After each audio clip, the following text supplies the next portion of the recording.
নেতৃবৃন্দ প্রত্যেকটি নেতা কর্মীকে জানাই বাংলাদেশ জাতীয় দল ঢাকা মহানগর বিএনপির পক্ষ থেকে আমার ব্যক্তিগত পক্ষ থেকে শুভেচ্ছা অভিনন্দন।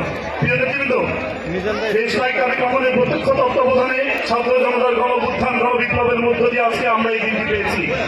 আপনাদেরকে মনে রাখতে হবে, আজকের এই জনসভা গতানুগতিক অন্য কোনো ধরনের জনসভার মতো এই জনসভা নয়, একে প্রশিক্ষণ কর্মশালা।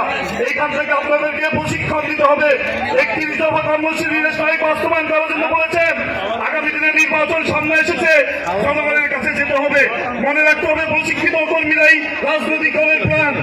দেশ নায়ক তারেক রহমান ইতিমধ্যে ঘোষণা দিয়েছিলেন, বিএনপি ক্ষমতায় যাওয়ার জন্য লড়াই করেনি।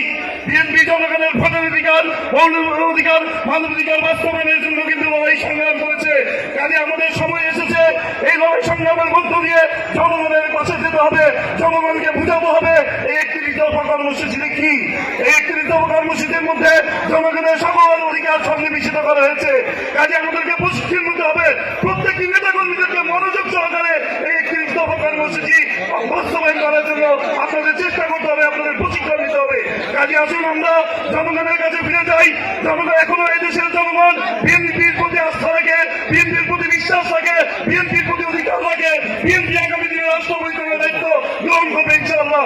কাজে আপনাদেরকে উদাত্ত আহ্বান করবো, আসুন আমরা সকলে মিলে এই 31 দফা কর্মসূচি আমরা সকলেই তাদের অবস্থান থেকে গ্রহণ করি এবং জনগণের কাছে ফিরে যেয়ে জনগণের এই অধিকারগুলিকে প্রতিষ্ঠিত করার জন্য রাজপথ থেকে এই 31 দফা কর্মসূচি বাস্তবায়ন করি। এই আশা প্রত্যাশা ব্যক্ত করে আমাকে আজকে বক্তব্য দেওয়ার সুযোগ করে দেওয়ার জন্য ধন্যবাদ জানিয়ে আমি আমার বক্তব্যকে শেষ করছি। আল্লাহ হাফেজ। বাংলাদেশ জিন্দাবাদ।